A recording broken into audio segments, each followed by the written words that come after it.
தனியார் பேருந்தின் படியில் ஆபத்தான முறையில் பயணம் செய்த கல்லூரி மாணவர்கள் 4 பேர் விபத்தில் சிக்கி உயிரிழந்த சம்பவம் சோகத்தை ஏற்படுத்தியுள்ளது. செங்கல்பட்டு மாவட்டம் மதுராந்தகம் அருகே திருநாவலூரில் தனியார் பேருந்தின் படியில் கல்லூரி மாணவர்கள் தொங்கிக் கொண்டு பயணித்ததாக கூறப்படுகிறது. பேருந்து திருச்சி சென்னை தேசிய நெடுஞ்சாலையில் சென்று கொண்டிருந்த போது பின்தொடர்ந்து வந்த கண்டெய்னர் லாரி உரசியதில் படியில் தொங்கியபடி பயணித்த 3 பேர் உடல் நசுக்கி உயிரிழந்தனர். இந்த விபத்தில் உயிரிழந்த கல்லூரி மாணவர்கள் காமேஷ், மோனிஷ், தனுஷ் ஆகிய 3 இளைஞர்களின் உடல்களும் பிரேத பரிசோதனைக்காக செங்கல்பட்டு அரசு மருத்துவமனைக்கு ஆம்புலன்ஸ் மூலம் எடுத்து செல்லப்பட்டது. மேலும் ரஞ்சித் என்ற கல்லூரி மாணவர் ஆபத்தான நிலையில் மருத்துவமனைக்கு கொண்டு செல்லப்பட்டு அங்கு சிகிச்சை பலனின்றி உயிரிழந்தார். இந்த சம்பவம் பரபரப்பை ஏற்படுத்தி இருக்கும் நிலையில் போலீசார் இதுகுறித்து வழக்கு பதிவு செய்து விசாரணை மேற்கொண்டு வருகின்றனர்.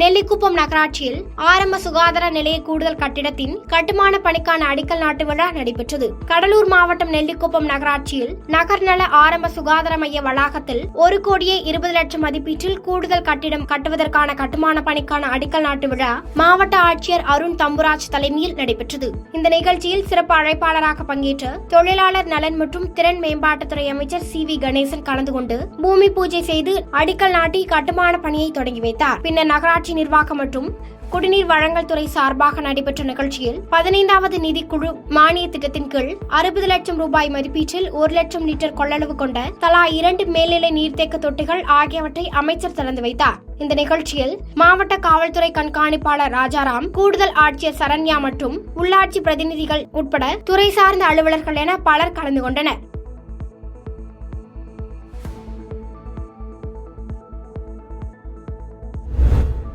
மாணவர்களின் தவறான பழக்க வழக்கங்களை கண்காணித்து அதனை அவர்களின் பெற்றோர்களிடம் ஆசிரியர்கள் தெரிவிக்க வேண்டும் என புதுச்சேரி துணைநிலை ஆளுநர் தமிழிசை சவுந்தரராஜன் அறிவுறுத்தியுள்ளார். புதுச்சேரி அரசு பள்ளி கல்வி இயக்கம் சார்பில் தகவல் தொழில்நுட்ப வள தொகுப்பின் கீழ் புதுச்சேரியில் உள்ள அரசு தொடக்கப்பள்ளி ஆசிரியர்களுக்கு இலவச கை கணினி வழங்கும் நிகழ்ச்சி காராமணிக்குப்பம் பகுதியில் உள்ள ஜீவானந்தம் அரசு ஆண்கள் மேல்நிலைப் பள்ளியில் நடைபெற்றது. விழாவில் துணைநிலை ஆளுநர் தமிழிசை சவுந்தரராஜன், முதலமைச்சர் ரங்கசாமி, சபாநாயகர் செல்வம், கல்வி அமைச்சர் நமச்சிவாயம் ஆகியோர் கலந்து கொண்டு தொடக்கப்பள்ளி ஆசிரியர்களுக்கு இலவச கை கணினியை வழங்கினர். முன்னதாக விழாவில் பேசிய முதலமைச்சர் ரங்கசாமி, 90% மதிப்பெண் எடுத்த மாணவர்கள் தனியார் பள்ளியிலும் 25% மதிப்பெண் எடுக்கும் மாணவர்கள் அரசு பள்ளியிலும் சேர்க்கப்படுகின்றனர். ஆனால் கல்வித்துறையின் அதிக கவனம் காரணமாக பொதுத் தேர்வில் அதிக மதிப்பெண் எடுக்கின்றார்கள் என பெருமிதம் கொண்டார். முதலமைச்சரை தொடர்ந்து பேசிய துணைநிலை ஆளுநர் தமிழிசை சவுந்தரராஜன், பல புத்திசாலிகள் கடைசி பெஞ்சில் அமர்ந்திருப்பதால் அவர்களை ஆசிரியர்கள் அடையாளம் கண்டு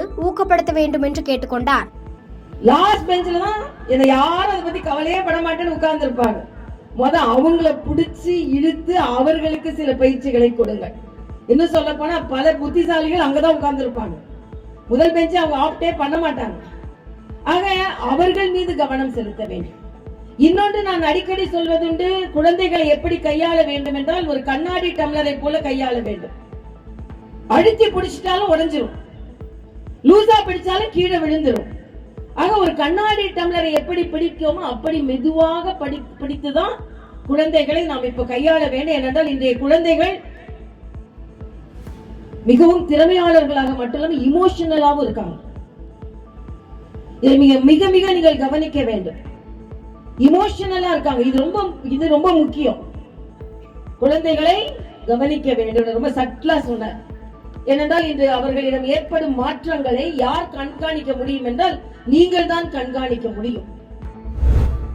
திம்பம் மலைப்பாதையில் ஏற்பட்ட விபத்தில் இடிபாடுகளுக்குள் சிக்கி 3 பேர் பரிதாபமாக உயிரிழந்தனர். ஈரோடு மாவட்டத்தின் சத்தியமங்கலம் பகுதியை அடுத்த திம்பம் மலைப்பாதையில் கரும்புகளை ஏற்றிக் கொண்டு லாரி ஒன்று சென்று கொண்டிருந்தது. இதில் திடீரென கட்டுப்பாட்டை இழந்த லாரி சாலையோரம் சென்று கொண்டிருந்த காரின் மீது கவிழ்ந்தது. அந்த காரில் பயணம் செய்த 6 பேர் விபத்தில் சிக்கினர். இந்த சம்பவத்தில் 3 பேர் உயிரிழந்தனர். 3 பேர் படுகாயமடைந்த நிலையில் மீட்கப்பட்டு சிகிச்சைக்காக மருத்துவமனைக்கு கொண்டு செல்லப்பட்டனர். சத்தியமங்கலம் தேசிய நெடுஞ்சாலையில் ஏற்பட்ட இந்த விபத்து எதிரொலியாக திம்பம் பாதையில் போக்குவரத்து பாதிக்கப்பட்டது. இரு மாநிலங்கள் இடையேயான வாகன போக்குவரத்திலும் தடை ஏற்பட்டுள்ளது. அதனை சீர் செய்யும் பணியும் நடந்து வருகிறது.